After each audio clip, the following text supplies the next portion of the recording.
कुणकेश्वर जत्रोत्सवाला मध्यरात्रीपासून प्रारंभ झालाय। जिल्ह्याचे पालकमंत्री नितेश राणेंच्या हस्ते शासकीय पूजा झाली। यानंतर दर्शनासाठी भाविकांनी मोठी गर्दी केली होती।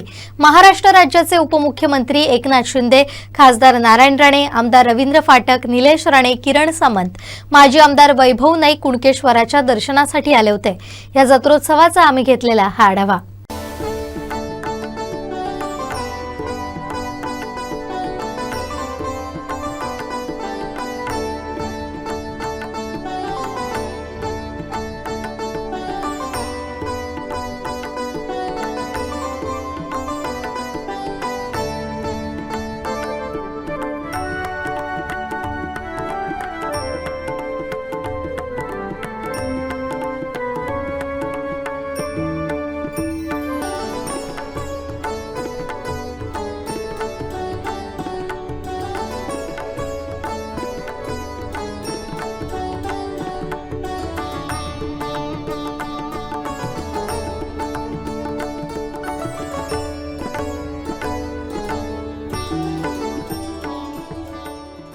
कोकणची दक्षिण काशी म्हणून ओळखल्या जाणाऱ्या देव कुणकेश्वराच्या जत्रोत्सवास काल मध्यरात्री महाशिवरात्र आहे। ती धार्मिकदृष्ट्या भाविक भक्तजन मोठ्या संख्येने दाखल झालेले आहेत। त्यासाठी जी आहे एसटी महामंडळाकडून विशेष गाड्या सोडलेल्या आहेत। कणकवली असेल, मालवण असेल, कुडाळ असेल, या विविध डेपोतून एसटीची सेवा सुरू केलेली आहे।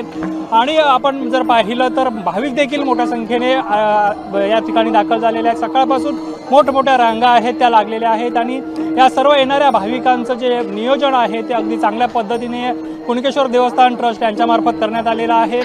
एक दर्शनासाठी 2 रांगा लावलेल्या आहेत। जलद दर्शनासाठी ते आपण पाहिले तर 5 सिस्टीम ठेवण्यात आलेली आहे आणि जे जनरल भाविक आहेत ज्यांना रांगेतून दर्शन घेण्यासाठी त्यासाठी एक रांग अशा 2 पद्धतीने दर्शनाच्या ज्या रांगा आहेत त्या लावलेल्या आहेत आणि भाविक आहेत ते मोठ्या संख्येने या कुणकेश्वराच्या चरणी नतमस्तक होण्यासाठी दाखल झालेले आहेत। आपण जर पाहिलं तर आताच थोड्याच वेळापूर्वी उपमुख्यमंत्री एकनाथ शिंदे हे देखील या ठिकाणी दर्शन घेऊन गेलेले आहेत। त्यांनी या कोकणच्या विकासासाठी महायुतीचं सरकार कटिबद्ध असल्याचं वचन दिलेलं आहे आणि जे या भागातले प्रलंबित जे प्रश्न आहेत ते या महायुती सरकारच्या माध्यमातून सोडवले जातील असं या देवस्थानाच्या विकासासाठी जो पर्यटन निधी आहे तो आपण दिलेला आहे। त्यांनी भविष्यात जो काही निधी लागेल तो देखील आपण या देवस्थानासाठी या संपूर्ण ट्रस्टसाठी सहकार्य राहील असं आश्वासन या मंडळींनी दिलेलं आहे।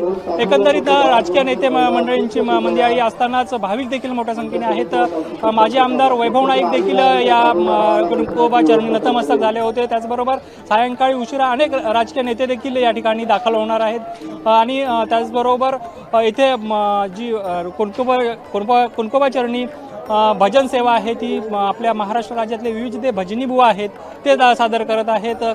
सकाळपासून आपण पाहिली तर ती त्यांची सेवा आहे, भजनरूपी सेवा आहे ती सुरू आहे आणि एकंदरीत या संपूर्ण जत्रोत्सवाचा एक पूर्ण जो आपण माहोल बघितला तर सर्वत्र गर्दीच गर्दी अशा ठिकाणी आहे। समुद्रकिनारा देखील पूर्ण भरलेला आहे।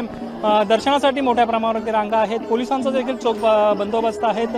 ठिकठिकाणी पोलिसात कुठलाही अनुचित प्रकार घडू नये यासाठी पोलीस प्रशासनाने देखील खबरदारी घेतलेली आहे आणि एकंदरीत बघितलं तर मोठी गर्दी आहे ही कुणकेश्वराच्या चरणी झालेली आहे। रात्री आता आपण जर पाहिलं तर सिंधुदुर्ग जिल्ह्यातले जे विविध 9 देवस्वाऱ्या आहेत त्या दाखल होणार आहेत। त्यांना पाहण्यासाठी देखील मोठी गर्दी होणार आहे।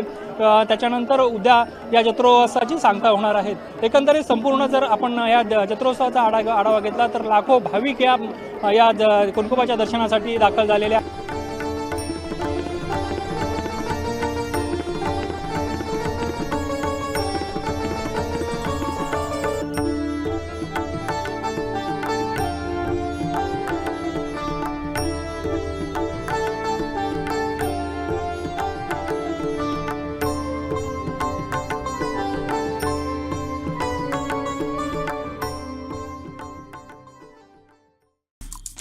आमचे दिवसभरातले सर्व अपडेट्स, ताज्या घडामोडी आणि थेट लाईव्ह पाहण्यासाठी सबस्क्राइब करा, लाईक करा कोकणचं नंबर 1 महा चॅनल कोकण 7 लाईव्हचं YouTube चॅनल।